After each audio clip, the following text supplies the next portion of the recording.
voy a tratar algunos temas más prácticos, más de la técnica, y luego Carlos nos va a hablar un poco más a fondo relacionado con la calidad y las repercusiones que tienen estas mediciones. Entonces, primero que nada, vamos a utilizar una máquina de ultrasonido para hacer las mediciones. ¿Qué es un ultrasonido? Es más allá de lo que el ser humano puede escuchar. Entonces, nosotros básicamente escuchamos en un rango de 1 hasta 20.000 Hz.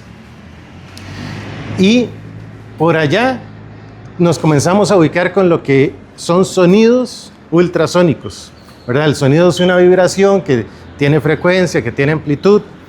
Resulta que a nivel médico, pues va desde 1 hasta 20 MHz, básicamente la frecuencia del ultrasonido, pero nosotros nos quedamos un poco más en esta zona. Y hay algunos principios importantes. Con la maquinita esta del ultrasonido, entonces hay diferentes frecuencias que utiliza el aparato. Resulta que entre menor sea la frecuencia, va a ser diferente la penetración y la resolución de la imagen. Cuando hablo de penetración es que yo pongo el aparato de ultrasonido sobre una superficie y entonces, dependiendo de la frecuencia que utilice, puedo ver las primeras capas o puedo profundizar aún más en esas capas. Entonces, a manera de ejemplo, esto que tenemos acá es un ovario con un cuerpo lúteo cavitario y entonces normalmente se utiliza una frecuencia de 7.5 MHz para hacer este tipo de evaluaciones, porque como se hace transrectal, usted se puede poner el ovario ahí y directamente examinarlo. Entonces, como está tan cerca, usted puede utilizar una frecuencia que le permita una muy buena resolución, ¿verdad? Se ve muy clarito al ojo, a diferencia de las frecuencias que utilizamos para la parte de ciencia de la carne, donde acá lo que tenemos es el lomo, por aquí se observan las costillas y esto es más profundo. Ahí estamos hablando de más o menos 6 milímetros de profundidad desde aquí hasta aquí y cerca de 2 milímetros de profundidad aquí. Perdón, de 60 milímetros de aquí a aquí y de 20 milímetros de aquí a aquí. Entonces ahí estamos hablando de 8 centímetros básicamente que se puede explorar y se puede explorar hasta 20 centímetros dependiendo de la frecuencia. Ahora, más grueso en temas de ultrasonografía, sabemos, yo creo que todos saben que el ultrasonido se usa en la parte clínica, ¿verdad? Tanto en seres humanos como en animales. Y también muy utilizado en la parte reproductiva y en la hembra. Ustedes habrán visto, aquí tenemos a don Daniel y a don Guido que utilizan mucho esta tecnología para hacer detección de preñez, para hacer sexado fetal, para hacer en general estudios del aparato reproductor, y en el macho se puede hacer evaluación testicular. Entonces, por ejemplo, aquí hay una sonda lineal transrectal utilizada para evaluar cómo está el tejido testicular, y por acá tenemos una imagen ecográfica de un embrioncito en desarrollo. Aparte de esas aplicaciones, tenemos el uso del ultrasonido para las evaluaciones relacionadas con mejora genética. Y además podemos evaluar el potencial carnicero y determinación. Entonces, este último punto es el que vamos a desarrollar acá principalmente.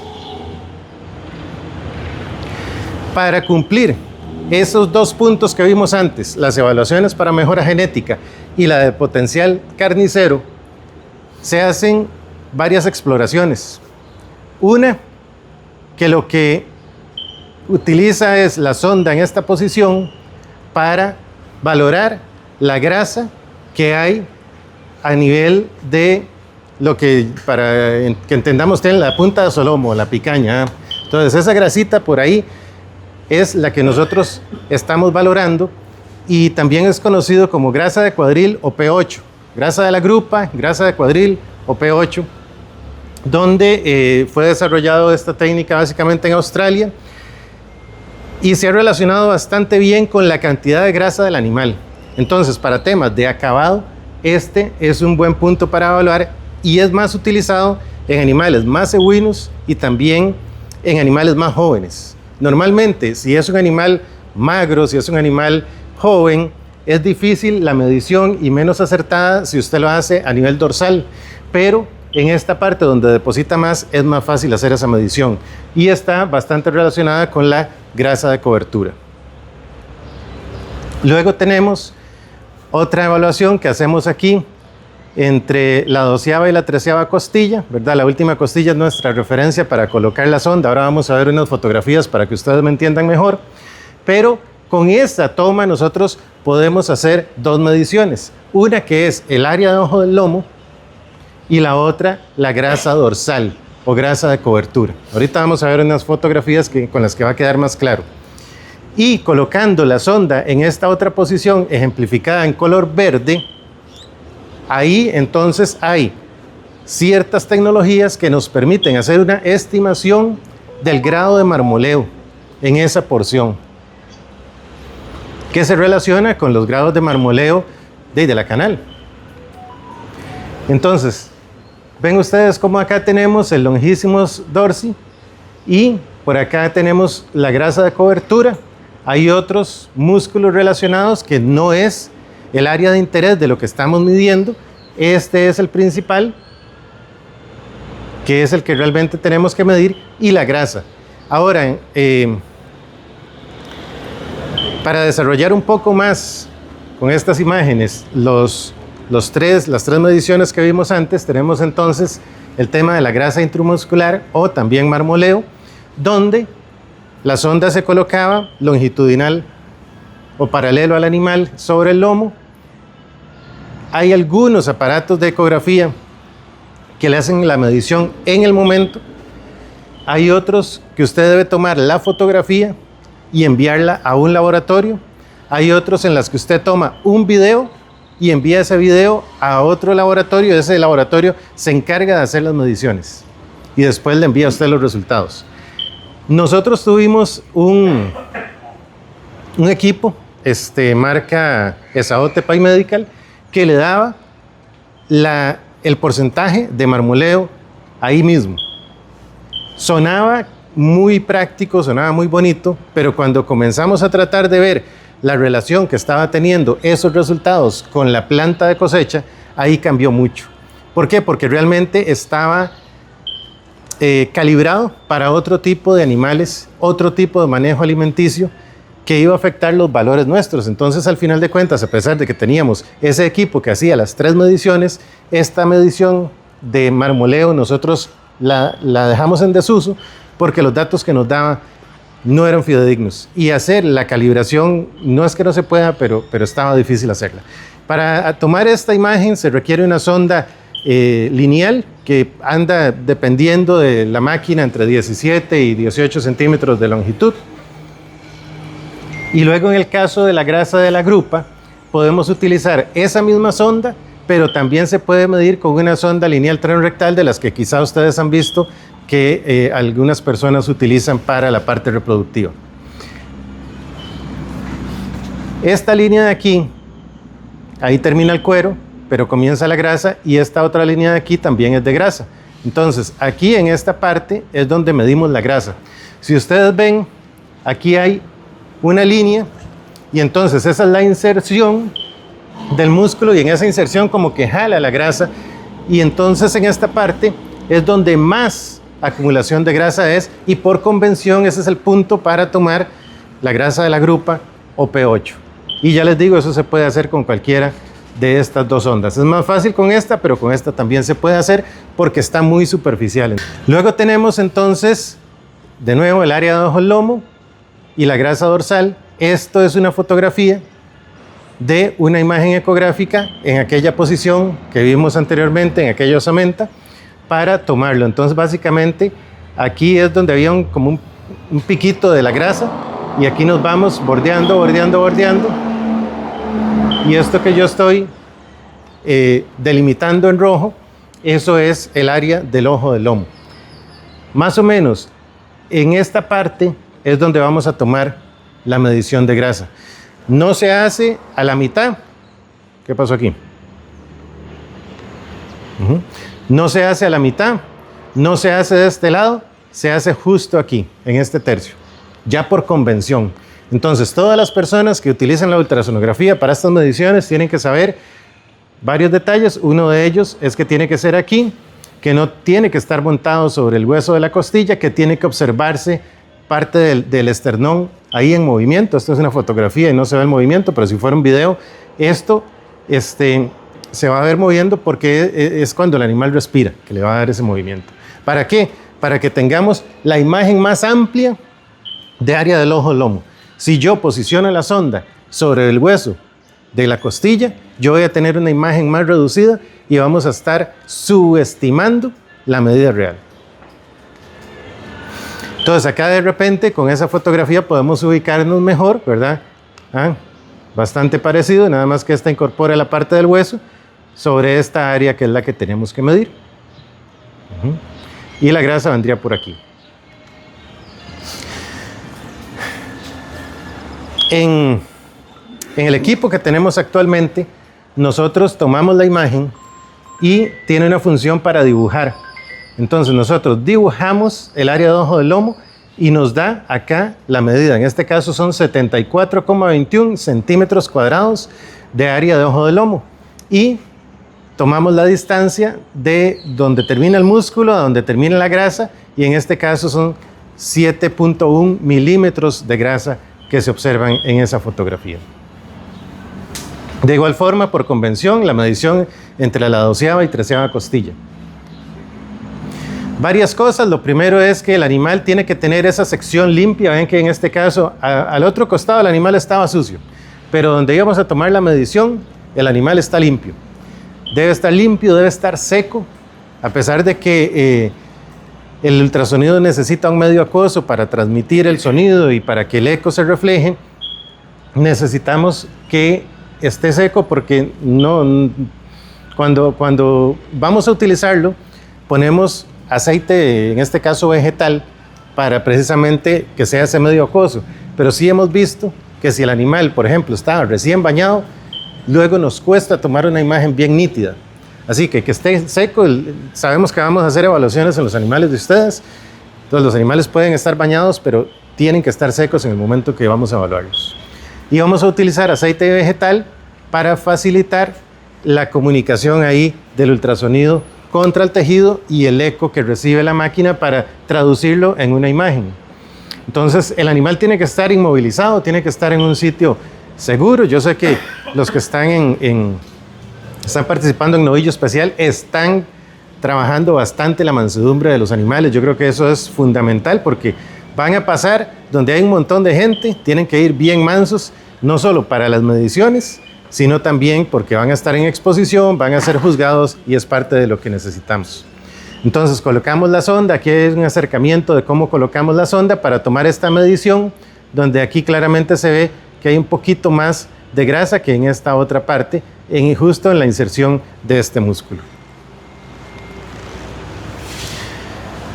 La medición para área de ojo del lomo y grasa dorsal requiere no solamente de esta sonda, sino de un acople. Entonces, otra vez. Puse la fotografía, esto es en un novillito Holstein en Uruguay. Ahí tenían un montón en engorde. Y entonces ustedes ven que la musculosidad de él es diferente a la de un animal más tipo carne. En un animal tipo carne o en un animal como este va a ser necesario esto, pero en este va a ser aún más necesario para tomar la medida como corresponde, para que esta parte me dé el acople necesario contra el animal y poder tomar una imagen bien clarita que me permita valorar el área de ojo del lomo y la grasa dorsal. Existen en el mercado diferentes equipos. Aquí este es uno de marca Esaote Pay Medical, este es uno marca Aloca, este es el Exapad y el Minipad, y por aquí tenemos el Hexago, y por aquí hay un equipo de la marca Ibex. Todos estos están homologados para poder tomar las imágenes y enviarlas a un laboratorio que se llama Cobb Lab, que se ubica en Estados Unidos, para que ellos le den las mediciones oficiales. Nosotros en Costa Rica no utilizamos el recurso de este laboratorio, pero sí a la hora de comprar equipos para hacer este tipo de evaluaciones, tratamos de que sean equipos homologados por uno de los mejores laboratorios. Estos equipos ya están de salida, ya son equipos viejos. Estos equipos son mucho más modernos y de muy buena resolución y calidad. Quizá hay otros que ya también estén homologados, pero todavía la información no está disponible. Este que está aquí es el equipo que tiene la universidad con el que vamos a realizar las mediciones de ustedes. Para enviar imágenes a CopLab, usted tiene que estar certificado, tiene que ser asociado de ellos, tiene que estar llevando una serie de evaluaciones periódicas, una serie de requisitos, entre esos pagar también, y tiene que ser una imagen, ¿verdad?, con las características que les estaba mencionando, porque hay una convención para la toma de la imagen. Además, cada uno de estos aparatos tiene una configuración específica para poder tomar la imagen y enviarla a ese laboratorio. Les repito, nosotros el tema de configuración y demás de la convención lo utilizamos, pero las mediciones las hacemos aquí mismo en el aparato sin enviar esto a ese laboratorio.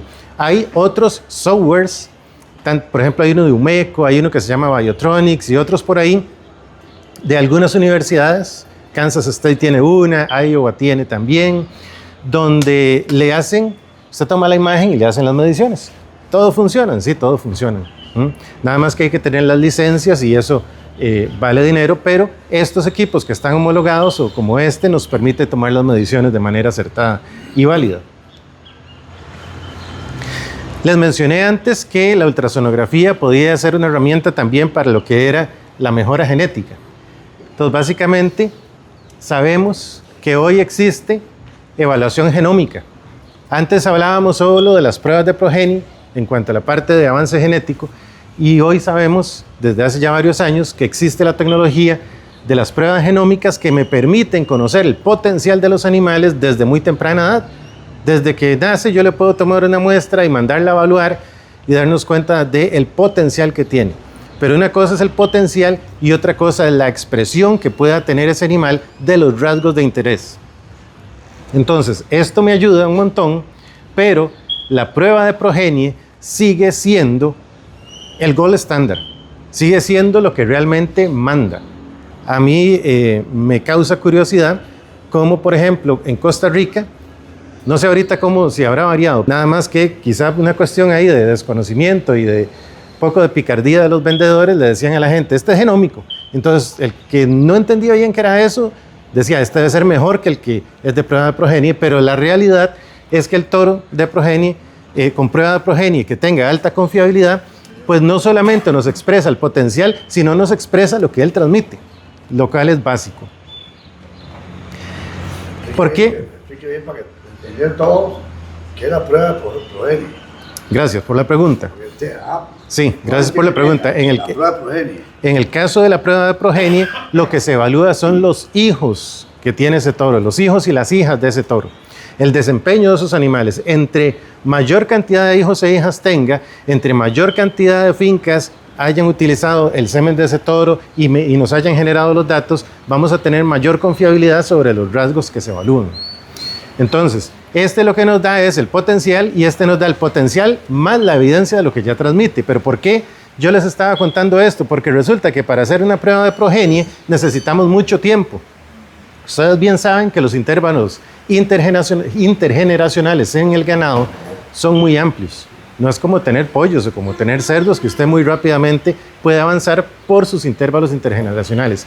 Estamos hablando que para que un toro pueda ir teniendo hijos que sean o hijas que se vayan evaluando, necesitamos de 4 o 5 años. El uso del ultrasonido acorta el tiempo en el cual nosotros vamos generando esos datos. Hay casos en los cuales usted requiere sacrificar a ese hijo del toro para poder recabar de la planta de cosecha los datos del animal. En este caso no hay que esperar a eso, sino que nosotros nos podemos adelantar con mediciones de ultrasonido. Y ustedes van a ver entonces que dentro de los catálogos de semen está el área de ojo lomo, que está la grasa dorsal, que está el marmoleo, y probablemente mucha de la información que alimenta esos catálogos fue generada a través del ultrasonido. Entonces, las empresas grandes que comercializan semen tienen gente haciendo esas evaluaciones. Luego, ¿cuánto se correlacionan las mediciones que se hacen con el ultrasonido versus las mediciones que se hacen en la canal.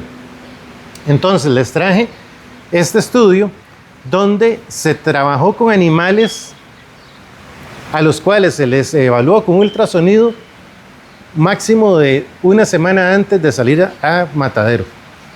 Y luego se hicieron las mediciones en el matadero. Entonces se contrastaron los datos generados con ultrasonido versus los datos de planta. Los datos de planta iban a ser el gold estándar, ¿verdad? Resulta que para lo que es la grasa dorsal, tuvieron una correlación de 0.89. Entre más cercano a 1, vamos a tener mayor correlación. Y esto lo que dice es que cuando aumenta la grasa medida con ultrasonido, aumenta la grasa medida en la planta de cosecha en un grado muy alto. O sea, aquí estamos hablando de 0.89, casi es en un 90% de los casos que vamos a estar estimando correctamente bien, o la estimación va a ser 90% correcta cuando la hacemos con el ultrasonido versus la realidad. En el caso del área de ojo del lomo, ellos obtuvieron una medición de 0.86 en cuanto a lo que es la correlación. Son correlaciones altas que entonces validan el uso de la herramienta. Quiere decir que no tenemos que esperar a lo que recojamos en la planta de cosecha, sino que nos podemos adelantar para tener estas estimaciones que son bastante acertadas. Si vamos a hacer estimaciones de estas mediciones en edades más tempranas, probablemente sí la correlación no vaya a ser tan alta como en este caso. O si se hacen correlaciones en animales que no sean tan cárnicos, quizá ahí la correlación baje un poco. Pero siendo animales tipo carne y animales que se evalúan previo a la cosecha, a la matanza, pues vamos a tener estos valores siempre y cuando hagamos uso de la técnica correctamente. Bueno, una cosa que eso se hace para ver si el animal se deja más o ya se manda. No, digamos, usted puede usarla para dos cosas. Para la evaluación, para mejora genética, que es recabar datos, y eso es lo que estaba presentando antes. Entonces usted va recabando datos para ver qué es lo que me brinda un toro, qué es lo que me puede transmitir un toro. Eso en cuanto a la parte genética. Y la otra es la terminación, la finalización. Es una herramienta que yo puedo utilizar para la finalización y ya le vamos a dar un dato de eso. Luego, eso eran correlaciones. Luego hablamos de heredabilidad de los rasgos medidos por ultrasonido. La heredabilidad es cuánto de un rasgo, ¿verdad?, realmente se transmite.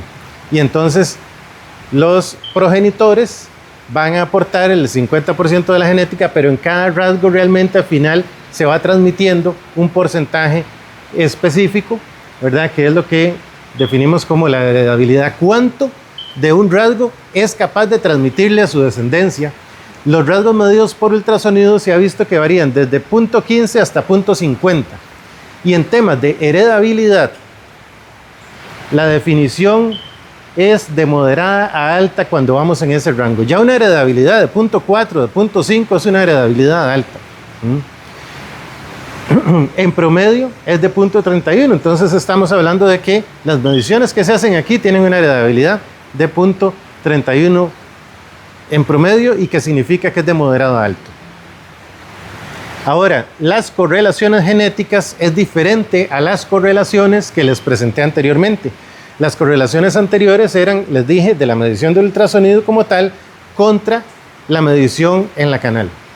La correlación genética ya incluye un modelo en el cual va incluido también este tema de la heredabilidad, y entonces vemos correlaciones un poco más bajas que lo que vimos cuando comparábamos el ultrasonido con la planta de cosecha, pero siguen siendo correlaciones altas.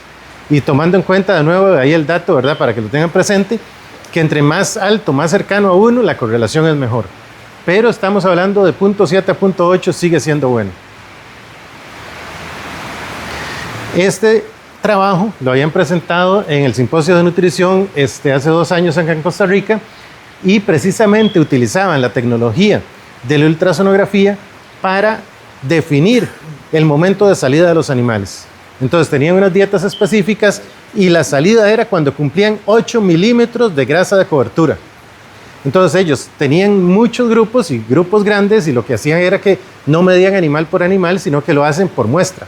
Entonces agarran un lote, lo muestrean y de acuerdo a la grasa de cobertura que tuvieran en el momento, decidían si ya estaba listo para faena o si más bien hacían algún cambio en la dieta para proyectar cuándo salía. Entonces, esta es la herramienta para finalizar el animal, para ver cómo está hoy y cómo lo quiere el mercado. En Costa Rica el mercado no está tan definido realmente, pero ahora Carlos quizás nos va a hablar de los beneficios de tener una cobertura de grasa, de los beneficios de no pasarse en una cobertura de grasa, de mantenerse ahí en un rango, que fue parte de lo que estuvimos discutiendo para generar el reglamento de esta actividad. Y entonces cuando se tiene un mercado bien específico que sabe lo que quiere, como el caso argentino o como el caso estadounidense, ya hay parámetros en los cuales el animal debe ir con esa terminación porque es lo que el cliente quiere, es lo que al cliente le gusta. Además de que tiene sus ventajas a nivel de procesamiento, de suavidad de carne.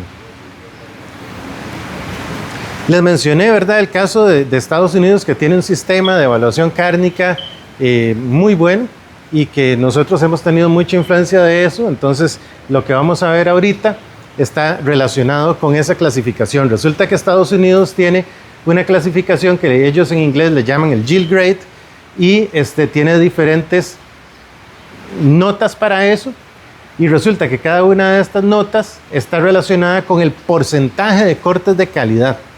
No incluye todo el animal, no es como el rendimiento en canal, sino que se va y mide los cortes de más valor y nos dice qué porcentaje tiene de acuerdo a una fórmula que incluye la grasa dorsal, que incluye la grasa de las vísceras, que incluye el peso de la canal, que incluye el área de ojo del lomo, ¿verdad?, que es una de las mediciones que nosotros hacemos.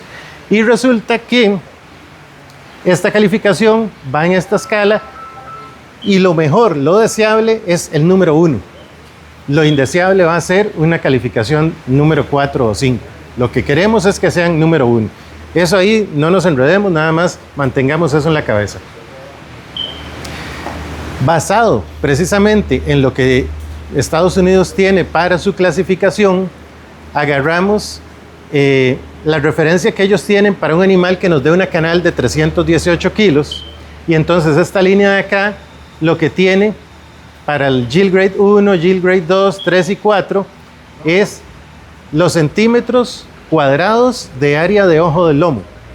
Entonces ven cómo comienza aquí en 80 y termina aquí en 63. Y para esta misma medición, con los mismos animales, sacaron la grasa. Entonces vean que este tiene 5,08 de grasa, 12,7 de grasa, y este otro más de 22 milímetros de grasa. Y vean cómo, conforme va aumentando la grasa, el área de ojo del lomo va disminuyendo. Y el área de ojo del lomo es uno de los factores que se utilizaban en esta ecuación para sacar esta clasificación, y entonces así también iba a ser el pago. Estos datos, este gráfico se generó a partir de una experiencia que habíamos tenido acá. Habíamos colaborado midiendo grasa y área de ojo del lomo en el año 2015 para una actividad también de novillo especial, ¿verdad? No era como ahora que se incorpora dentro de la calificación en la competencia, como decía Daniel, pero sí se habían tomado esas mediciones. Entonces, estas mediciones de aquí son cuando se iba a llevar el animal ya a juzgamiento, prácticamente. Ya en esa última semana se tomaron las mediciones y podemos encontrar que al utilizar los datos de esos animales en esa ecuación, apenas teníamos el animal con la identificación 17, grado 1, teníamos todos estos animales, cada numerito de esos es un animal, que son grado 2, que siguen siendo canales de muy buena calidad, y teníamos el resto en grado 3. Que ya definitivamente, ojalá y nos mantuviéramos por ahí en grado 1 y 2, y no pasáramos más de 3, pero incluso en esa competencia tuvimos ciertos animales con calificaciones en grado 3. Yo creo que también hay cierta intriga por parte de los ganaderos participantes en este evento sobre qué esperar de lo que yo estoy produciendo. Para tratar de que nos entendamos bien y que estemos tranquilos, entonces recuperamos los datos de medición de grasa dorsal que se generaron en el año 2014, en la competencia del año 2014. Aquí pueden ustedes observar la variedad de razas de animales que se presentaron en ese momento. ¿Ah? Que Charbray, que Cimbra, que Nelor por Cenepol, Brahman por Cenepol, Blonde Aquitaine por Angus, Brahman por Holstein, Brahman por Jersey, hubo de todo, mucha variedad. Brahman puro, hasta Brahman puro también. Y entonces aquí cada uno de estos numeritos es el espesor de la grasa dorsal obtenida. Si no se logran observar, nos podemos fijar acá en el promedio. El promedio fue 7.1 milímetros de grasa, en un rango que fue desde 4.8 hasta 12.3 milímetros. Quiere decir, ahí estuvieron esos animales, diferentes razas y con manejos probablemente similares a los que ustedes realizan. A ver, una pregunta, de dos anteriores, esa. En esos naranjos o rojos, ¿cuál fue la medición que más afectó negativamente para que estuvieran en ese color? Bueno, aquí tengo que hacer una aclaración. Hay algunos datos que son presunciones porque hay algunos datos que nosotros no logramos conocer. Nosotros teníamos los datos que medimos con ultrasonografía y teníamos ciertos pesos. Entonces, por ejemplo, en los rendimientos de la canal, esos fueron presunciones. Okay. ¿Ah? Pero digamos, en eso fue un exceso de grasa, ¿qué es lo que usted cree que? ¿Cuál fue el que mayor tuvo efecto ahí para el efecto negativo? Pues? Aquí es que habría que meterlo en la ecuación para sopesarlo ahí realmente. Puede ser que uno fue una cosa y otro fue otra. Exactamente, porque vea que esto es, por ejemplo, en este caso es la grasa visceral, que eso se tomó de la teoría, asumiendo el mismo parámetro para todos. Y entonces esto es un porcentaje de grasa visceral multiplicado por 0.46, que es un coeficiente de la ecuación. Entonces ahí es un poco difícil poder darle a ciencia cierta la respuesta a su pregunta. Carlos. Tal vez ahí, Daniel, cuando se generó la ecuación de los 4 factores, el espesor de grasa dorsal y el área de lomo son los que tienen más peso. Y de hecho, cuando se establece la categoría del mago, que ahora les puedo hablar un poquito de eso, el que castiga más es cuando usted no llega al área de ojo del lomo esperada o cuando el espesor de grasa dorsal se pasa de lo que se espera. Entonces esos dos en particular tienen más peso. El tema con la grasa visceral es que es una evaluación visual, va de 1 a 4 y yo necesito tener la canal con las vísceras abiertas para yo decir cuánta grasa a ojo estoy yo midiendo. Y con el tema del peso de la canal tiene mucho que ver con el procesamiento, por eso ellos la castigan. Y en Estados Unidos hay un valor de 600 libras como el ideal para el peso de la canal por procesamiento. O sea, lo que digo es que si esas dos fueron presunción y todos tuvieron el mismo, la única variable que valga la redundancia que variaron fue la grasa y el área de ojo. Correcto. En esa ecuación. Correcto. Entonces, que nada más quería ver si habían estimado si en esos números rojos tuvo más peso el área de ojo o la grasa. Probablemente el área del ojo del lomo no tiene más peso. Ahí, para hacer el rojo, el área de ojo Es un valor más bajo. Y yo creo que es importante retomar esto, ¿verdad? Tener muy claro el comportamiento de la grasa y de área de ojo del lomo. Ahora les voy a mostrar unas imágenes de cómo se ve eso, pero ya visualmente en una canal. Y usted puede observar muy bien cómo cuando la grasa se va haciendo más ancha, el lomo se va haciendo más pequeño. Y por eso la relación es completamente inversa. Por eso es que necesitamos ahí lo más balanceado posible, ¿eh? Un grado 3 sería el ideal en Estados Unidos. Bueno, tomando en cuenta, este sería uno de los más buscados, ¿verdad? Pero por aquí, grado 2, 3, ¿verdad? Para acá, es bastante balanceado. Que es muy distinto. Bueno, ahorita hablamos. Ok, entonces esto ya les había mostrado las diferentes razas y las diferentes grasas que pudimos obtener ahí. Y estos son datos que ya no solamente incluyen la grasa, son del año 2015 que se generaron en la misma competencia, entonces cada uno de estos era un novillo, y tenemos los datos de grasa y tenemos los datos de área de ojo del lomo. Entonces vemos, por ejemplo, este animal que fue excepcional, un área de ojo del lomo de 110 centímetros cuadrados. Por ahí teníamos grasas de 10.3, de 13.1. Aquí lo pongo en resumen, donde la grasa promedio fue de 8.6, el área de ojo del lomo promedio de 86.52, la grasa fue de 6 hasta 13.1 y el área de ojo del lomo de 67 hasta 110.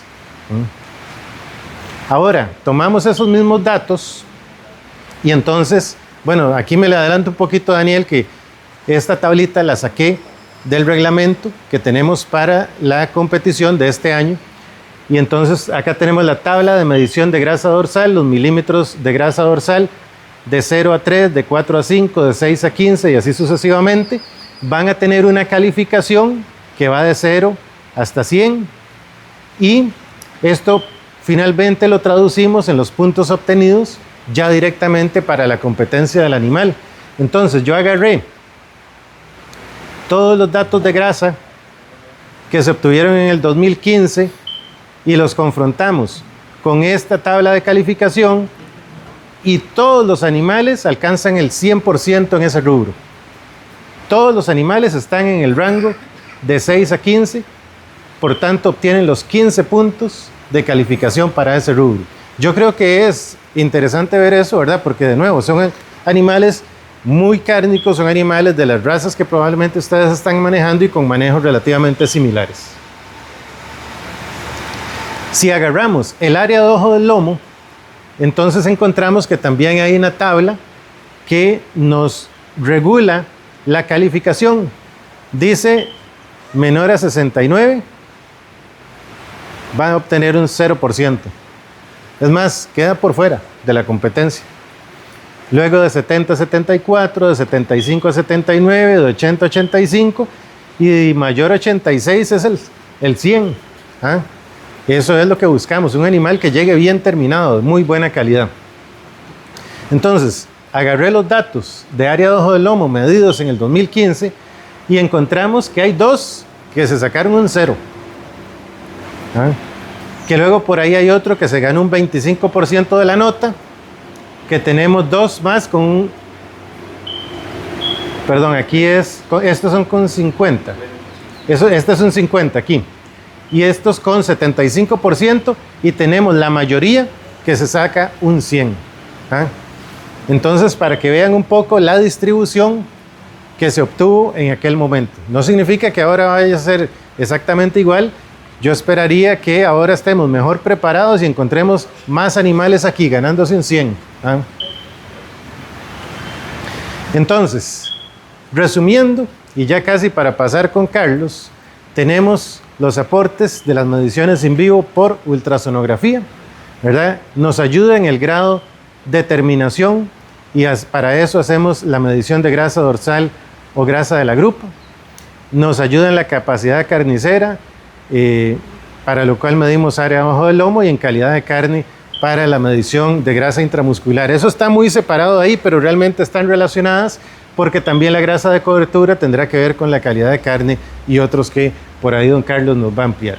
Entonces, de mi parte eso sería. Si tienen alguna pregunta, tratamos de evacuarla y si no, seguiríamos con la presentación de Carlos. Yo quisiera empezar, como Roger me pidió que les hablara un poco de calidad, si todos estamos en sintonía de qué es calidad, ¿verdad? Porque la calidad no es un atributo único ni es algo que queda solamente a la interpretación. La calidad es siempre la misma.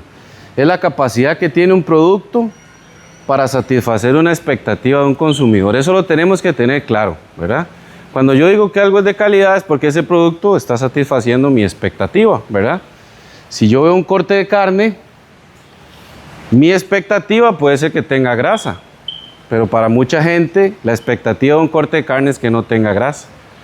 O la expectativa es que la carne se vea un poco más clara, un poco más oscura, que esté más cocinada, menos cocinada, que sea más nutritiva, o etcétera, ¿verdad? Porque la calidad está en función de esa expectativa que tengo yo como consumidor. Entonces yo no puedo a la ligera decir que un producto es de calidad o no, yo tengo que evaluar cuáles son esos aspectos que mi consumidor o la persona que quiere ese producto necesita satisfacer.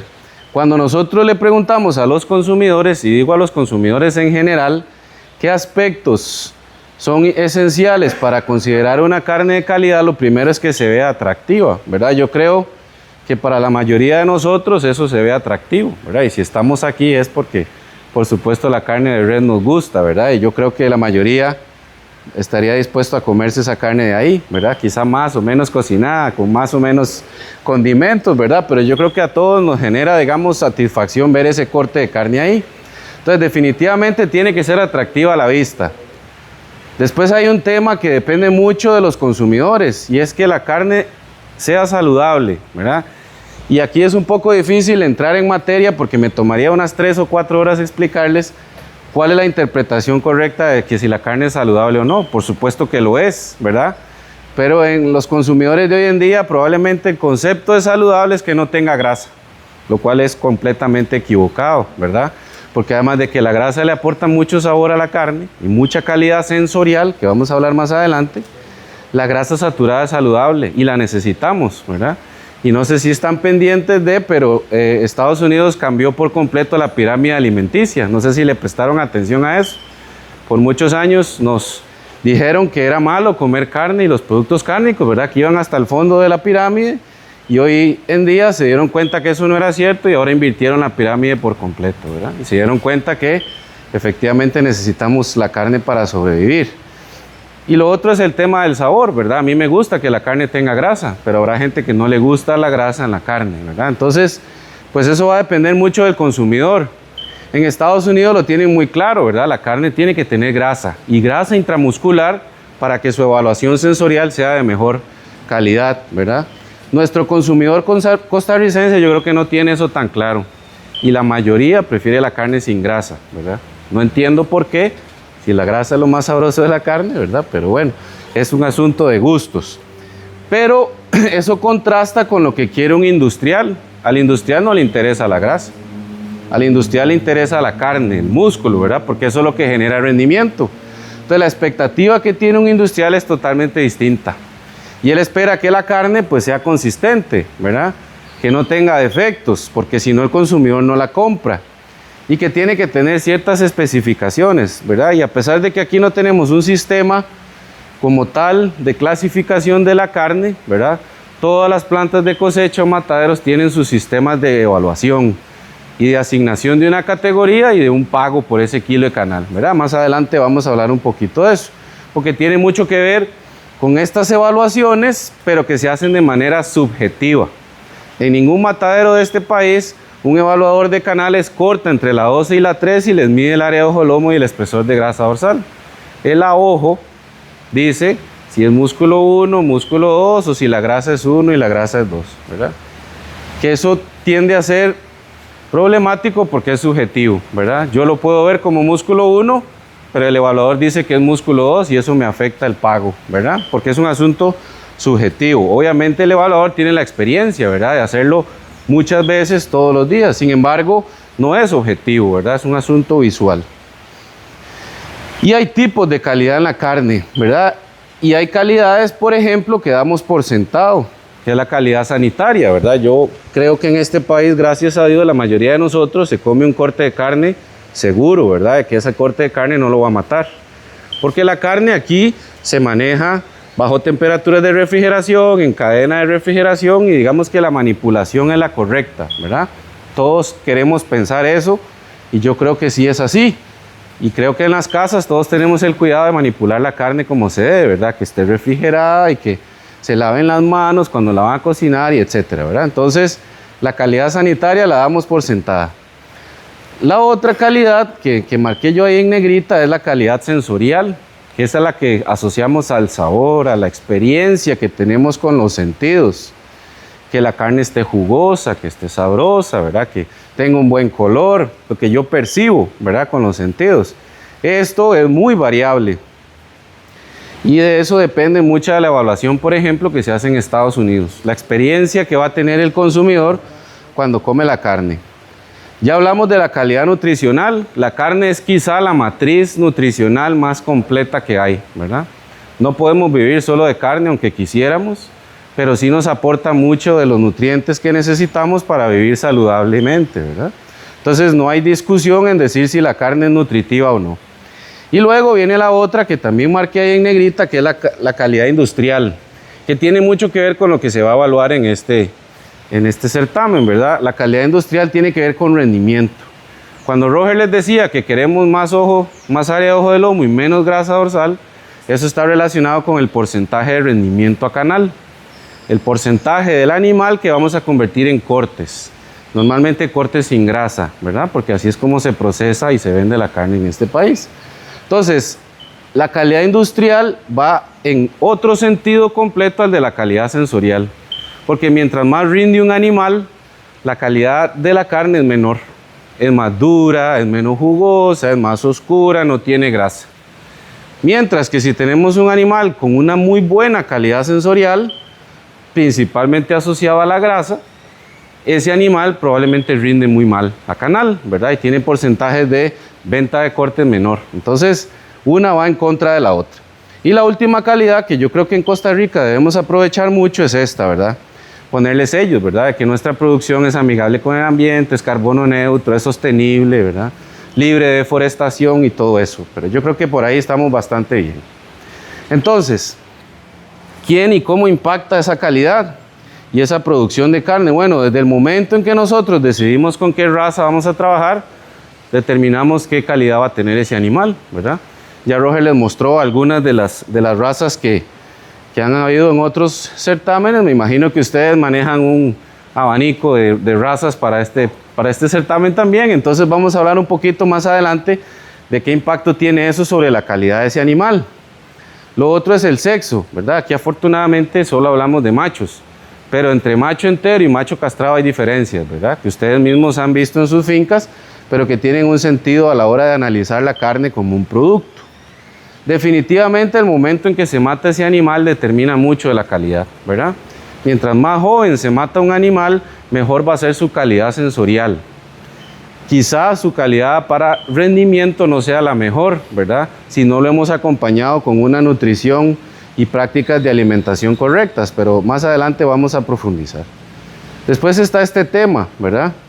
Probablemente muchos productores en este país usan algo que se llaman moduladores del metabolismo, ¿verdad? Que son implantes, que son anabólicos, que son productos que están diseñados para que el animal pueda ser más eficiente en la producción de músculo, que al final es lo que nos da más rendimiento, ¿verdad? Y hay muchas marcas y muchos productos que no me voy a meter a discutir. Lo otro es el transporte, que tampoco, digamos, compete tanto, ¿verdad? A menos de que ustedes sean los dueños del transporte. Si se paga, pues hay que procurar que sea lo mejor posible. Durante el momento de la matanza ocurren un montón de situaciones que no vamos a hablar aquí, pero que a veces dan al traste con todo lo que ustedes hicieron acá, ¿verdad? Y eso es importante que lo tengan en cuenta, ¿verdad? Porque no todo lo que determina la calidad de la carne se hace en finca. La gran mayoría, pero no todo, ¿verdad? Y luego viene todo un tema que genera mucha controversia, que es ¿y qué hacemos después con la carne? ¿Verdad? Que es todo el valor agregado que yo le puedo dar después. Idealmente hablemos de maduración como un proceso que puede mejorar esa calidad. No estamos acostumbrados los consumidores costarricenses a hablar de maduración, ¿verdad? A pesar de que cuando vamos a un restaurante y comemos un corte importado, estamos comiendo carne madurada. Probablemente la mayoría no lo sepan y nadie se lo dice. Pero cuando uno le pregunta si estaría dispuesto a pagar por carne nacional que sea madurado, ya el concepto del consumidor cambia, ¿verdad? Pero probablemente es por falta de información. Y luego está todo este otro tema, que es la inyección de la carne, ¿verdad? Que es terrible, ¿verdad? Y eso ya es mi opinión personal. Considero que la tenderización, donde se incluye la inyección de la carne, es muy efectivo, pero no es la mejor estrategia, ¿verdad? O no debería ser la estrategia. Sin embargo, es la que se usa mucho. Y lo otro es cómo la cocino, ¿verdad? Pero ya esos son temas más de barbacoa que no me toca hablar aquí. Entonces, ¿qué factores en el animal que ustedes pueden controlar en finca va a determinar esa producción? Bueno, el tema de la genética. Yo creo que todos tenemos claro que hay diferencias entre un animal cebuino y un animal más europeo, ¿verdad? Y esas diferencias se deben a ciertos aspectos. Uno de ellos es que los animales europeos, por su genética, están mejor preparados para ganar peso y para ganar peso más rápido, ¿verdad? Son mucho más precoces que los animales bosíndicos. Sin embargo, esas características positivas tienen que tener algo negativo, y eso es que para estas condiciones de producción lo hace ser más susceptible ¿a qué? Al clima, al estrés calórico, a las plagas, etcétera, al pasto de mala calidad, ¿verdad? Y otras situaciones que no son las más adecuadas para ellos. Entonces los animales equinos pues generan una oportunidad en esas condiciones, digamos, más extremas y más poco favorables para ese animal. Sin embargo, ¿qué pasa con los animales equinos? Pues que perdemos toda esa calidad que teníamos en el animal europeo, ¿verdad? Si comparamos animales puros equinos contra animales puros europeos, sabemos que cuando cruzamos estos animales obtenemos un rasgo que se llama vigor híbrido, ¿verdad? Que es donde logramos expresar en esa progenie las mejores características de ambos animales, ¿verdad? Esos animales tauros que buscamos que sean más productivos, pero con la necesidad de hacerlos resistentes y adaptables a estas condiciones que nos dan los equinos, ¿verdad? Casos muy particulares, si ya vamos hacia la raza, sabemos que hay razas que están asociadas con una mayor deposición de grasa intramuscular o marmoleo, ¿verdad? El Angus, que ha sido, digamos, muy bien comercializado por los Estados Unidos, es una raza con un potencial genético para depositar grasa a nivel de músculo. Y lo otro es el Wagyu y las razas asiáticas, como el Hangul coreano, ¿verdad? Y el Akaushi, que son razas que tienden a asociarse con esa mayor deposición de grasa, ¿verdad? Sin embargo, con estas razas se habla de que hay que por lo menos engordar a los animales 30 meses para poder ver esa expresión, ¿verdad? Y tienen que ser dietas altísimas en granos y en energía para que el animal efectivamente lleve esa grasa hasta el músculo, porque no hemos hablado de eso, pero para que el animal tenga grasa en el músculo, primero tuvo que depositarla por debajo de la piel, que es la grasa dorsal o subcutánea que les ha estado hablando Roger, en las vísceras, ¿verdad? Tuvo que haber depositado grasa ahí, tuvo que haber depositado grasa en las inserciones de los músculos, que llamamos intermuscular, y hasta el final deposita grasa dentro del músculo, ¿verdad? Entonces es muy caro energéticamente para el animal hacerlo, y muy caro en la dieta, y se desperdicia mucho alimento, ¿verdad? Cuando uno evalúa, y ahora vamos a ver unas canales de animales con un marmoleo superior, el espesor de grasa dorsal es de más de 20 centímetros, ¿verdad? Eso es un desperdicio tremendo de grasa, porque esa grasa no se aprovecha, ¿verdad? Milímetros, perdón, sí, de grasa. Y lo otro es, ¿y qué pasa con aquellos animales que llamamos doble musculados, ¿verdad? Eso es una condición genética, que se llama el gen o la mutación del gen de la miostatina. Y hay razas particulares que tienen asociado ese, digamos, ese defecto genético que aprovechamos, ¿verdad? Que es que la miostatina lo que hace es que, para no hacerlo muy complicado, no regula la producción del animal en términos de crecimiento, y entonces se da una mayor, se le llama hipertrofia e hiperplasia muscular, ¿verdad? Los músculos crecen más y las fibras musculares se hacen más grandes, ¿verdad? Entonces da la impresión de que tenemos un animal doble musculado. Bueno, eso es una condición que probablemente en un certamen como este sea aprovechable, ¿verdad? Porque hace que el animal se vea mejor terminado. Y definitivamente que cuando evaluamos la calidad, siempre los animales cebuinos son más duros que los animales europeos, ¿verdad? O la carne, ¿verdad? De esos animales, ¿ok? ¿Qué pasa con el sexo? Bueno, también probablemente ustedes lo saben, pero los machos crecen mejor y tienden a ganar más peso y tienden a rendir mejor, ¿verdad? Porque depositan menos grasa. Eso quiere decir que entonces las hembras generan carne de mejor calidad, calidad sensorial. Para efectos de rendimiento son mejores los machos y los machos enteros. Los machos castrados tienden a comportarse como un intermedio entre estos dos, ¿verdad? Que puede ser una estrategia interesante. ¿Cómo se pueden castrar los machos? Bueno, ya aquí está Daniel y Don Guido que pudieran profundizar en el tema, pero puede hacerse con liga o puede hacerse con cirugía, ¿verdad? Probablemente muchos de ustedes lo hacen en sus fincas. Sí se dan cuenta que efectivamente hay un cambio en el crecimiento del animal cuando se castra versus cuando se deja entero, ¿verdad? Pero también hay un cambio en el comportamiento que a veces puede ser interesante de observar en la finca. Lo que sí observamos es que cuando comemos carne de machos versus carne de hembras, la carne de los machos siempre es más dura.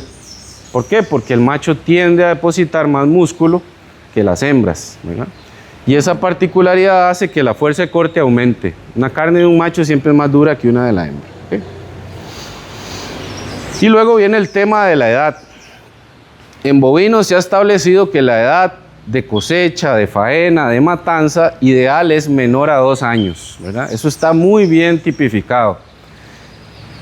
Para un mercado como el estadounidense que paga por calidad, ¿verdad? Y que no le interesa tanto una canal de 400 kilos, ¿verdad? Que también aquí sería dificilísima de procesar. Sin embargo, tenemos claro que a veces llegar a los pesos de matanza a menos de 24 meses es un reto, ¿verdad? Importantísimo para los productores en este país. Hablamos de que un peso de matanza tiene que estar cercano a los 550 kilos, ¿verdad? 500 kilos al menos. Y para lograr eso en menos de 24 meses, pues hay que tener un manejo alimenticio ideal en el animal casi que desde que se desteta, ¿verdad? Para poder lograr esos pesos en tan poco tiempo.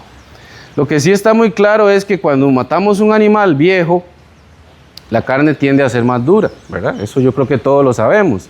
¿Por qué pasa eso? Bueno, porque hay una proteína que está en el músculo que se llama colágeno, y el colágeno tiende a disminuir su solubilidad. Eso quiere decir que empieza a entrelazarse uno con otro, que hace que esa carne sea más difícil de cortar, ¿verdad? Y esa disminución en la solubilidad hace que la carne sea más dura. Después, cuando la carne es de un animal más viejo, tiende a tener un aroma y un sabor mucho más intenso, ¿verdad? A mí particularmente no me molesta, pero a muchos consumidores no les gusta que la carne huela o que tenga un cierto color, ¿verdad? Que está asociado pues a un animal un poco más viejo. Sí podemos también ver que la grasa tiende a ser más amarilla, especialmente si son animales que han estado a pastoreo, ¿verdad? Porque el pastoreo hace que depositen más pigmentos en la grasa, pigmentos que encuentran ellos en el forraje, ¿verdad? Y esa grasa pues tiende a oxidarse más rápido, ¿verdad? Entonces también es una carne que hay que tener pues cierto cuidado a la hora de procesarla. Y lo otro es que tiende a ser más oscura, ¿verdad? La carne tiene un pigmento que se llama mioglobina y ese se va acumulando en la vida del animal. Mientras más viejo es, más tuvo tiempo de acumular esa mioglobina, ¿verdad? Entonces, siempre que matemos un animal más viejo, cortar esa carne cada vez se vuelve más difícil, ¿verdad? Y esa fuerza de corte es una evaluación que se hace con un equipo que simula la fuerza que tendría que utilizar uno con las muelas para romper la fibra muscular, ¿verdad? Mientras mayor sea ese número, más dura es la carne, ¿verdad? Por ende, cuando los consumidores la evaluamos, mientras más viejo es el animal, tendemos a hacer una evaluación, digamos, más negativa hacia esa carne, ¿verdad? Principalmente asociada a un tema de sabor y de aroma, ¿verdad? Y lo otro es el tema nutricional, y aquí voy a resumir eso que está un poco cargado en que hay que suplementar a los animales al menos 70 días antes de que se lleve a matadero, ¿verdad? Esa es como el tiempo mínimo que nos permite a nosotros mejorar en el animal un montón de características asociadas a la producción de carne. La primera de ellas es que en muchas ocasiones aprovechamos una condición fisiológica que se llama crecimiento compensatorio.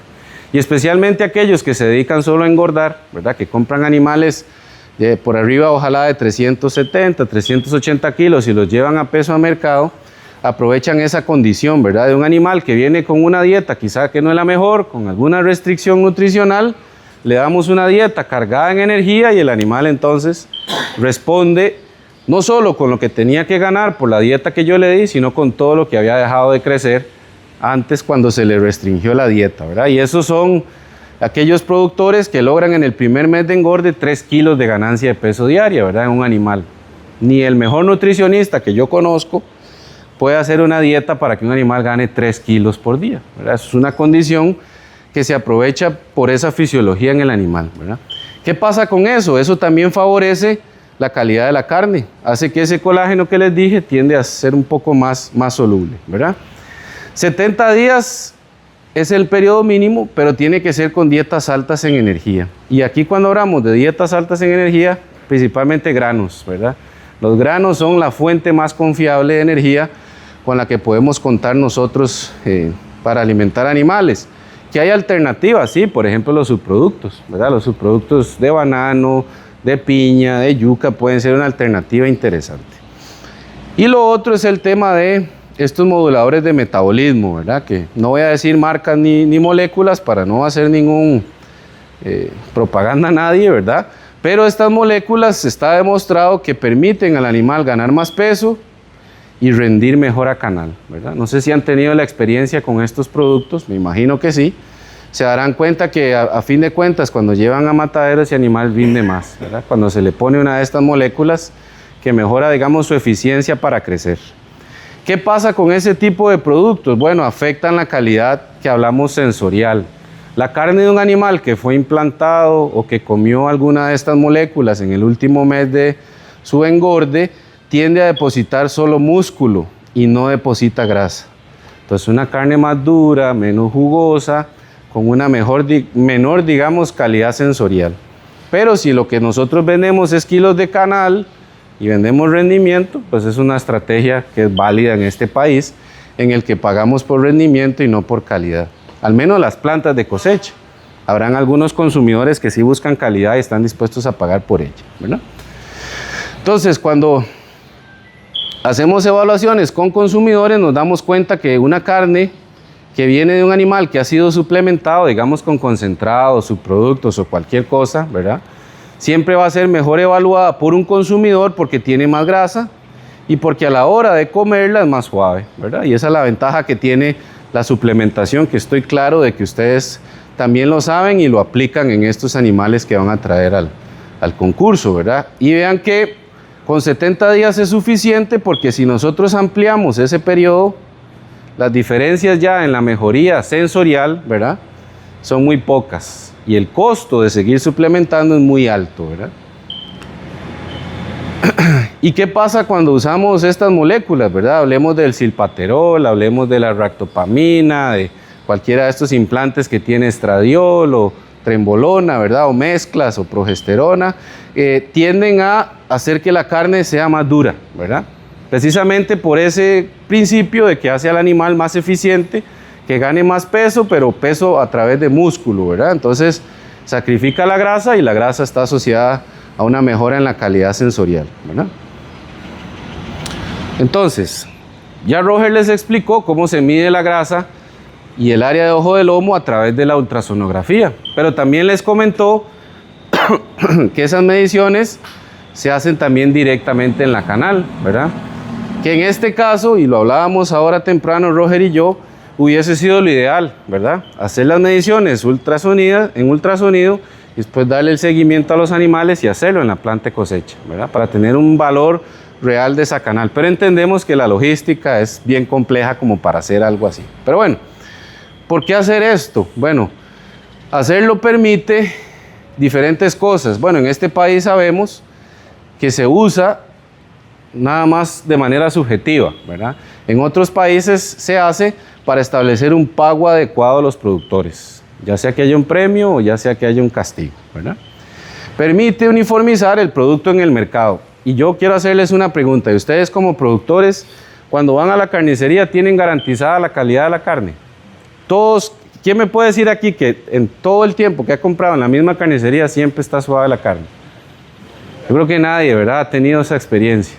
Probablemente ni con sus propios animales, ¿verdad? Por la variabilidad en la genética, en la selección de la raza, etcétera, en un montón de factores, ¿verdad? Cuando uno va a un supermercado en Estados Unidos y compra una carne que está etiquetada como Choice, como Prime, como Select, que son las categorías que ellos utilizan, su experiencia como consumidor es siempre la misma. Porque hubo evaluaciones que me permitieron a mí uniformizar ese producto. Yo sé que cuando compro un corte Choice está suave y que si compro un Prime está todavía más suave y todavía más caro, ¿verdad? Tuve que pagar más por ese corte, ¿verdad? El consumidor en Estados Unidos, aunque no esté relacionado con la producción ganadera, sabe que una carne Prime es más suave que una carne Choice, porque además tiene que pagar más por ella. Entonces, cualquier consumidor tiene un lenguaje en común que entiende de estas diferencias en calidad, ¿verdad? Estados Unidos tiene clarísimo que cuando utiliza animales Angus, que los alimenta con granos y los mata de 18 a 20 meses, tiene un producto uniforme en el mercado. Entonces la selección de razas para ellos es muy sencilla porque tienen mucha información que respalda esas decisiones, ¿verdad? Para un mercado que hoy en día es así, ¿verdad? Y ellos tienen claro qué tienen que hacer ante ese mercado. Si el día de mañana el mercado les exige otra cosa, pues habrá que hacer los ajustes. Y los ajustes van a requerir hacer evaluaciones para ver si estamos llegándole o no a la necesidad que tiene ese mercado, ¿verdad? Hay diferentes tipos de evaluación. Ya Roger les adelantó un poco la evaluación del sistema americano, que les voy a hablar un poquito, que lo que crea es niveles o grados. ¿Por qué este sistema es muy diferente al nuestro? Porque aquí establece categorías de calidad. Repito, en Estados Unidos está claro cuál carne va a ser más suave que la otra. Y por qué yo tengo que pagar diferente por esa carne como consumidor y por qué el productor recibe un pago diferenciado por ese animal o por esa carne, ¿verdad? Y inclusive en ese sistema es tan estricto, como les comentó Roger ahora, que pueden haber canales que ni siquiera se evalúan y ni siquiera se les pone clasificación. Esa carne no puede ir al mercado de cortes, tiene que irse a carne molida para tortas, ¿verdad? Y obviamente ese pago es el menor posible, ¿verdad? Entonces para un productor es importante llevar al mercado un producto de calidad uniforme y que cumpla con las exigencias del mercado, ¿verdad? ¿Qué hacemos nosotros en Costa Rica? Tenemos un sistema que se llama de clasificación. ¿Por qué? Porque simplemente le pone símbolos o nombres. Si nosotros aquí no estuviésemos relacionados con el sistema de clasificación de canales que tienen las diferentes plantas de cosecha, para la gente de afuera probablemente que un animal sea AAA o sea B no significa nada, ¿verdad? Ellos no saben nada de un animal AAA ni de un animal B. Nosotros lo sabemos porque sabemos qué es lo que nos evalúa la planta de cosecha, ¿verdad? Entonces, esos atributos son meramente informativos, no está relacionado con la calidad. No hablamos de mejores o peores canales, simplemente hablamos de una categoría que para efectos de la planta sí le cambia el precio, ¿verdad? Y la planta establece su pago en función de esas categorías o esas clasificaciones que ellos hacen, ¿verdad? Que para mí sigue siendo muy injusta, ¿verdad? Porque es subjetiva. Y no sé si alguno de ustedes ha podido discutir la clasificación que le dan de alguna de esos canales. ¿Alguno lo ha podido hacer? No precisamente, pero sí por ejemplo, en Matadero, donde va yo un vídeo, sí le califican el fino, pero bien, Ajá, y el triple, ok, doble, sí, y eso ya no. exactamente, exactamente. Pero sí le califican. Pero si, por ejemplo, usted lleva un animal con la expectativa de que sea AAA y le salió AA, usted puede hacer un reclamo. Si no estuvo en la matanza, por ejemplo. No, ¿verdad? pero generalmente, bueno, a mí en personal, el señor que viene aquí a la zona, yo no mando casi sin que él no vea lo que yo veo. Ok, muy bien. O sea que él visualmente ya tiene una expectativa de lo que va a llevar a mercado. Y uno tampoco se va a engañar mucho. Correcto, Uno correcto. sabe lo que está mandando. Perfecto, muy bien. Pero si no estamos... Le garantiza. La finca le garantiza de antes de cuánto le va a pagar. Más o menos, sí. Al ojo. No es que es al ojo, es que, digamos, usted ve el animal y usted no se va a engañar. Pero sigue siendo un sistema subjetivo. También. Y si ustedes no están en la planta de cosecha viendo cómo el evaluador le pone las calificaciones a su animal, ustedes tienen que confiar en una evaluación que hace un clasificador, También ¿verdad? se da usted cuenta en el rendimiento del canal. Exactamente. Que es un valor un poco difícil de interpretar, pero definitivamente determina el pago, ¿verdad? Mientras mejor sea el rendimiento, pues más plata voy a recibir, ¿verdad? Eso está claro. Lo que pasa es que el rendimiento solo nos dice cuánto de ese animal no es ni cabeza, ni vísceras, ni cuero, ni patas. Yo no he visto que en la selección de catálogos uno pueda tener animales con cuero más liviano o cuero más pesado, ¿verdad? O vísceras más pesadas o vísceras más livianas. A veces tiene mucho que ver, por ejemplo, con el vaciado intestinal que usted hace o no del animal O la raza. o la raza, ¿verdad? Ahora que un rato le voy a preguntar cuál raza era la que había dado mejor calificación.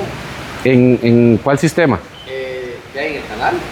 Ustedes ahí me vieron algunas razas, o sea, Nelor, Angus. Para efectos, que eso es una buena pregunta. Para efectos de rendimiento, en términos de cortes, las razas sintéticas tienden a dar mejor resultado. O sea, cruces de Bos Indicus por Bos Taurus. En términos de rendimiento a canal, de rendimiento a cortes. En calidad sensorial, o sea, cuál es más suave, tiene más grasa, siempre son las europeas. Y en esas Angus definitivamente la que tiene mucha mayor propaganda y mayor trabajo genético, ¿verdad? El estadounidense hace mucho trabajo en eso. El tema es que cuando nosotros evaluamos una canal, deberíamos al menos evaluar estos atributos, ¿verdad? En la planta de cosecha le ponen una raza basada solo en el color, ¿verdad? Yo que he estado ahí, le ponen que es overo, que es blanco, que es manchado, ¿verdad? Pero eso, para efectos del pago, no dice nada, ¿verdad? Después viene el peso de la canal. Algunas plantas ahora sí consideran el peso de la canal, por ejemplo, para premiar el premium, ¿verdad? Ahora el premium tiene un peso mínimo de canal para poder ser, digamos, un premio, ¿verdad? Antes no se hacía, casi que no tenía mucho que ver ahí el peso de la canal. Con edad definitivamente que la evaluación se vuelve compleja porque lo único que se hace es los dientes, ¿verdad? Los dientes permanentes. Y sabemos que hay algún grado de error natural asociado a la medición, ¿verdad? Y repito, vuelve a ser un tema del evaluador que dice tiene 0, 2, 4 o 6 dientes permanentes. Con respecto al sexo, aquí sí nos afecta mucho, ¿verdad?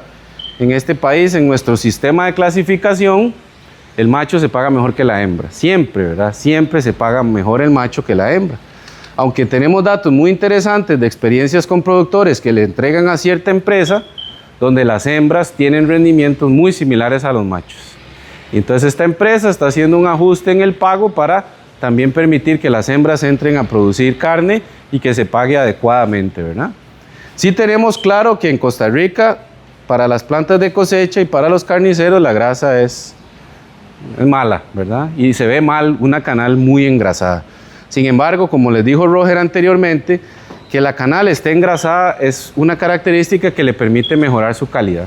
¿Por qué? Porque la canal, cuando no tiene grasa, se enfría muy rápido y la carne tiende a ponerse más dura, ¿verdad? Cuando hay una buena cobertura de grasa, el frío a los músculos les va entrando más paulatinamente y eso hace que la carne no se endurezca tan fácilmente, ¿verdad? Y eso es interesante. En el sistema americano se mide el área de ojo de lomo. Nosotros en Costa Rica hacemos perfiles subjetivos, ¿verdad? Y ahorita les explico un poco de cómo se hace ahí. Para establecer un sistema hay que tomar en cuenta todo esto, ¿verdad? ¿Qué dice el consumidor? Nuestro consumidor en Costa Rica no tiene claro qué es lo que quiere, entonces, ¿para qué le vamos a diseñar un sistema si no sabe qué es lo que le gusta, ¿verdad? El consumidor en Estados Unidos lo tiene muy claro, le gusta la carne choice y el 80% de la carne en Estados Unidos que se produce es choice porque es lo que el mercado pide.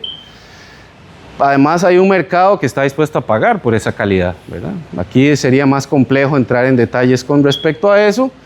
Y en Estados Unidos el mercado, los consumidores, los industriales y los productores todos están en la misma línea, ¿verdad? Aquí no.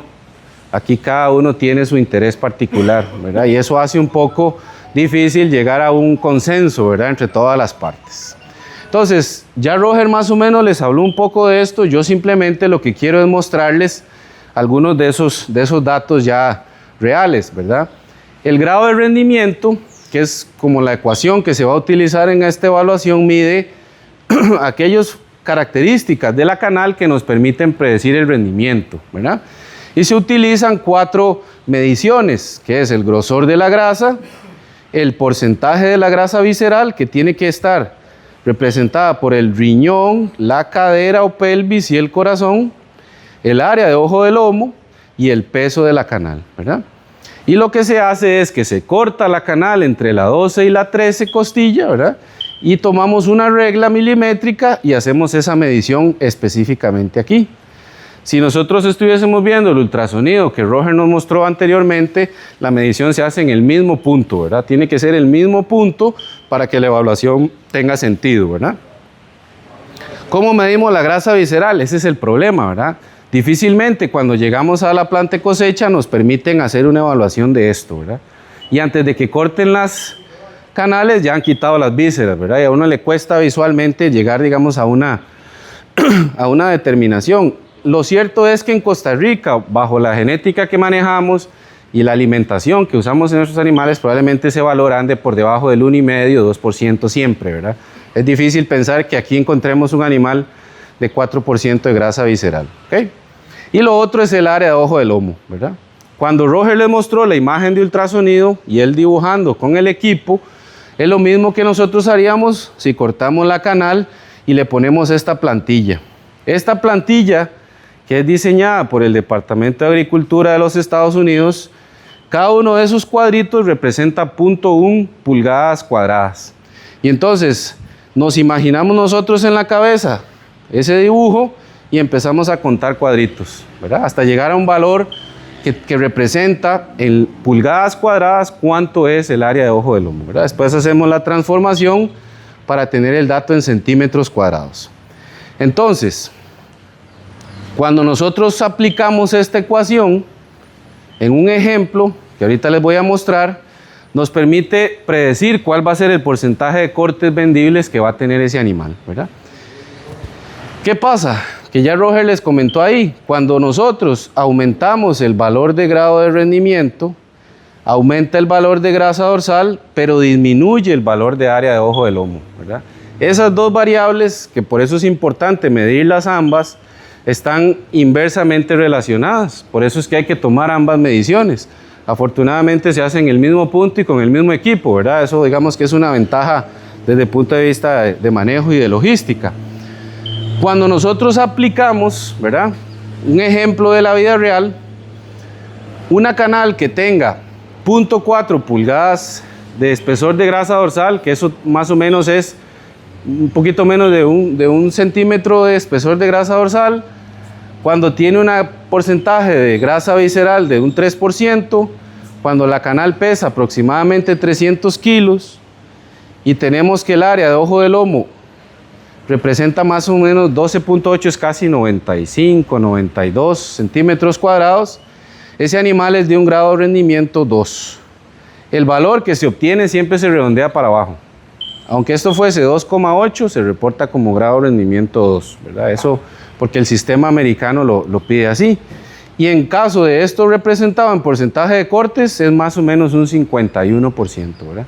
De esa canal que nosotros teníamos ahí, el animal va a venderse como cortes el 51%, ¿verdad? Lo cual a mayor valor que tenga esos cortes, porque está mejor evaluada, pues mejor va a ser el rendimiento económico del animal, ¿verdad? Y ya para ir cerrando, yo creo que, bueno, no tengo el de Costa Rica, pero para mostrarles algunos datos, vean por ejemplo las diferencias, ¿verdad? Y aquí yo quiero que visualmente se explique mucho mejor lo que se va a hacer. Cuando un animal tiene poco espesor de grasa dorsal, tiene mucha área de ojo de lomo y se le asigna la categoría de 1. Conforme la grasa dorsal aumenta, el área del ojo de lomo se va reduciendo, ¿verdad? Y yo, bueno, nunca he visto en la vida real una canal como estas, ¿verdad? En Estados Unidos he tenido la oportunidad de ver 3 y 4, pero 5 ya es algo exagerado, ¿verdad? Esto, imagínense el desperdicio de grasa y en peso de canal que significa llegar a ese nivel de grasa dorsal, ¿verdad? Pero vean el grado de marmoleo que tiene esa pieza, ¿verdad? Es una canal que probablemente se evaluó como prime, ¿verdad? Que es la mejor categoría. Sin embargo, es un 5 en grado de rendimiento, ¿verdad? Son menos cortes, pero con un mayor valor, ¿verdad? Eso también es parte, digamos, de los ejercicios que hacen los productores, ¿verdad? ¿Qué les conviene más? ¿Vender más kilos de canal o vender una canal que por cada kilo se pague mejor, ¿verdad? Ahora, ¿qué hace Costa Rica? Costa Rica utiliza un sistema que está basado en una propuesta del 2002, donde se evalúa visualmente un perfil de musculatura o de conformación muscular que nos evalúa de 1 a 4. Casi todas las plantas de cosecha usan el mismo, ¿verdad? Y eso dice que una canal 1 o de músculo 1 es mejor que una de músculo 4, ¿verdad? Ahorita les voy a mostrar unas fotos. En caso de la grasa de cobertura va de 1 a 3, siendo para los mataderos y para el procesamiento en Costa Rica la mejor 1 y la 3 la de peor calificación, ¿verdad? Ya tiene mucha grasa, más de 1 centímetro de espesor. Y el color de la grasa, que está asociado a la edad del animal. Mientras más blanca es la grasa, más joven es el animal. Mientras más amarillenta se vuelve la grasa, más viejo es ese animal, ¿verdad? Entonces, idealmente que la grasa siempre tenga un color blancuzco, ¿verdad? Y lo que les decía ahora, pues ese es el ejemplo de Montecillos, porque es con lo que trabajamos más en la universidad. Nos dice nada más esto: pre, triple A, AA, A, B y C, ¿verdad? Para el que no esté relacionado al negocio de la carne, eso no significa nada. Simplemente son letras, ¿verdad? Sin embargo, nosotros le damos un contexto porque determina un pago, ¿verdad? Pero tiene que hacerse una evaluación. Entonces, ¿qué evalúa uno cuando hace una evaluación de canales según el sistema costarricense? Bueno, primero se fija en el perfil, entonces ve la canal de medio lado, después la ve de frente a ver cuál es la amplitud de esa área principalmente asociada a los cuartos traseros, luego evalúa el lomo, ¿verdad? Que es donde están los cortes de mayor valor de la canal, y por último evalúa la paleta, ¿verdad? Cuando se hacen esas evaluaciones, decimos que hay canales de músculo 1, ¿verdad? Que son aquellas que normalmente tienen la mejor calificación, ¿verdad? Vean que son canales más redondeadas, donde uno logra ver que ese perfil de los cuartos traseros es muy redondeado, es bastante cóncavo, ¿verdad? Un animal bien terminado. Vemos que ese lomo también es bien redondeado y está bien profundo, lleno de carne. Y conforme vamos avanzando, vemos que cada vez más esa canal se ve más descarnada, ¿verdad? ¿A qué se parece más una canal tipo 4? A la de un animal lechero, ¿verdad? Probablemente, una vaca de desecho. Además de por el color de la grasa, ¿verdad? Que es amarilla, de un animal viejo, es una grasa pues desprovista, una canal desprovista de carne, ¿verdad? Perdón. En el caso de la grasa de cobertura, yo pienso que el 80-90% de las canales en este país se ven como esta, ¿verdad? Casi no hay grasa. Y peor aún, porque la persona que se encarga de quitar el cuero, con tal de hacerlo lo más rápido posible, ¿verdad? En el cuero se lleva el poquillo de grasa que tenía esa canal, ¿verdad? Entonces las canales nuestras, tras de que ya matamos animales viejos, que vienen de pastoreo, normalmente enteros, que tienden a ser cebuinos, ¿verdad? Ya ahí hay una condición de calidad sensorial comprometida. Todavía le quitamos la grasa a la canal, se enfría muy rápido y además eso afecta la calidad sensorial. Y nos preguntamos por qué vamos a la carnicería y casi siempre la carne está dura, ¿verdad? Es por eso, ¿verdad? Mucho está explicado por ahí. Y el color, pues casi siempre, ¿verdad? Que mandamos a matar a un animal relativamente joven, vamos a esperar colores de grasa así. Mientras más viejo se vuelve ese animal, pues más amarillenta se vuelve esa carne, ¿verdad? Ahora, ¿qué hemos hecho nosotros en la finca? Bueno, hemos hecho muchos trabajos, sin embargo, les quise traer uno que fue más reciente, ¿verdad? Como para que vean cuál es la relación entre tomar los datos de ultrasonido y hacer el esfuerzo, ¿verdad? Y el trabajo y el ejercicio de ir a la planta de cosecha y tomar los datos en la canal directamente, ¿verdad? Estos son unos animales que evaluamos hace poco de un experimento que veíamos el efecto que tenía el implante, ¿verdad? Sobre ciertas características del animal, nada nuevo, pero que no estaba evaluado científicamente, ¿verdad? Entonces lo hicimos con animales que tenían cierto encaste hacia Brahman, que se mandaron a matadero de 22 meses, pesando 560 kilos en promedio, y que nos dieron canales de 305 kilos, ¿verdad? Eso fue lo que logramos hacer con esos, eran 28 animales, si mal no recuerdo, ¿verdad? Entonces, cuando iniciamos el experimento, que era de 3 meses, hicimos mediciones de área de ojo de lomo y de espesor de grasa dorsal, ¿verdad? Y teníamos unos valores. Y 3 meses después hicimos el mismo ejercicio para evaluar cuál era el grado de terminación de ese animal, ¿verdad? Y ahí les marco en rojo las evaluaciones que hicimos el día previo a la matanza, ¿verdad? Para tener una referencia de lo que hicimos después en el matadero. Y vean que los valores tienden a tener cierta similitud, ¿verdad? Con lo que evaluamos en el ultrasonido versus lo que evaluamos en la planta de cosecha, ¿verdad? Eso que les decía Roger de la correlación tiene que ver con que no el 100% de lo que nosotros vemos aquí está explicado 100% por la parte del ultrasonido, ¿verdad? Hay un 85, un 89% que lo explica. Probablemente por eso los valores tienden a ser mayores cuando hacemos la medición en la canal para el área de ojo de lomo y tienden a ser menores en cuanto al espesor de grasa dorsal, ¿verdad? Hay diferencias precisamente. ¿Por qué? Porque el ultrasonido es una prueba que no es invasiva, ¿verdad? La hacemos por fuera del animal utilizando una tecnología y lo otro sí lo hacemos directamente